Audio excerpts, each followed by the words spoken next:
তোমাদের কেমিস্ট্রি বইয়ের তৃতীয় অধ্যায় অর্থাৎ পদার্থের গঠন যে অধ্যায়টার প্লেলিস্টে আজকে হলো চতুর্থ ভিডিও। অলরেডি আমরা রাদারফোর্ড পরমাণু মডেল, বোর পরমাণু মডেল এবং বোর পরমাণু মডেলে যেই সূত্রগুলো আছে সেই সূত্র রিলেটেডও আমরা দুইটা ভিডিও পেয়ে গেছি।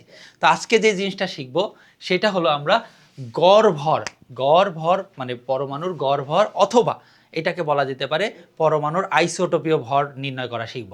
তো আইসোটোপীয় ভর এই কোশ্চেনটা মানে টাইপটা খুব বেশি ইম্পর্টেন্ট। এটা তোমাদের কোশ্চেনে বা পরীক্ষায় বারবার এসে থাকে এবং ইন্টারমিডিয়েট পর্যায়েও এটা এসে থাকে। হ্যাঁ, তো আজকে আমরা একটু অ্যাডভান্স লেভেলের দুই একটা কোশ্চেন অ্যান্সার করার চেষ্টা করব। তো চলো বোর্ডে চলে যাই।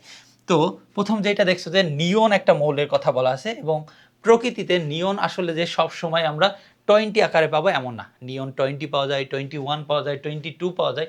তোরা বলছে যে নিয়ন 20, 21 এবং 22 যথাক্রমে 90.92%, 0.257% এবং নিয়ন আরেকটা যেটা আছে সেটা কত পাওয়া যায় সেটা হলো 8.82% পাওয়া যায়। ওকে, এই অংশটা এক্সে চলে আসছে। হ্যাঁ, এটা এক্সে চলে আসছে।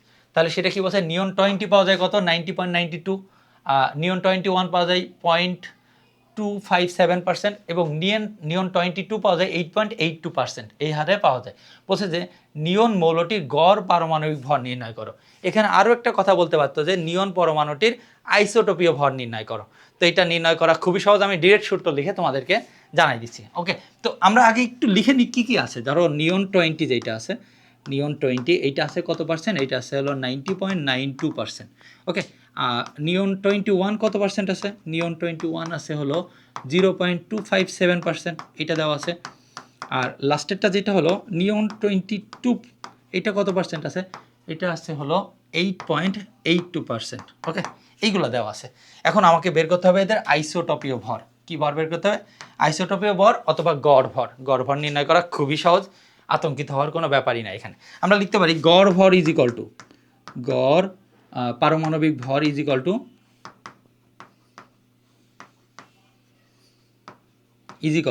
এটা খুবই সহজ সূত্রটা হলো যে যার এই ভরটা, যার পারমাণবিক ভর তার পার্সেন্টেজের সাথে গুণ করতে হবে। তাহলে 20কে আমরা গুণ করবো কার সাথে? 20কে গুণ করবো ওর পার্সেন্টেজ 90.92, এটা হবে 20 ইন্টু 90.92। ওকে, এই অংশটা মাঝখানে দিয়ে দেবো প্লাস। এরপর আছে 21, এটা গুণ করবো 0.257 এর সাথে, তাহলে 21 ইন্টু 0.257। ওকে, আর লাস্টে যেটা আছে সেটা কত? সেটা আছে হলো 22, সেটা গুণ হবে 8.82 এর সাথে, তাহলে 22 ইন্টু 8.87, এই অংশটা। এই যে টোটাল মানটা আমাদের উপরে থেকে গেল। এবার নিচে কি করব? নিচে যেহেতু আমি পার্সেন্টেজকে গুণ আকারে দিয়ে দিয়েছি, তো নিচে আমাকে কি করতে হবে? নিচে 100 দিয়ে ভাগ করে দিতে হবে। এই টোটালটাকে 100 দিয়ে ভাগ করে দিতে হবে, তাহলেই আমার গড় পারমাণবিক ভর এসে যাবে। এত সহজ। হ্যাঁ, যার পারমাণবিক ভরকে তার কি করতে হবে? পার্সেন্টেজের সাথে গুণ করতে হবে। তো টোটালটা যদি আমি বের করি 20 into 90.92 plus 21 into 0.257 plus 22 into 8.87, এই টোটাল মানটাকে যদি আমি বের করে 100 দিয়ে ভাগ করি তাহলে মানটা আসে 20.189। এটা হলো কি গড় পারমাণবিক ভর, যেটা হলো কি মোল, এটাকে আমরা বলতে পারি গ্রাম। এত গ্রাম, যেহেতু ভরের একক কি হবে?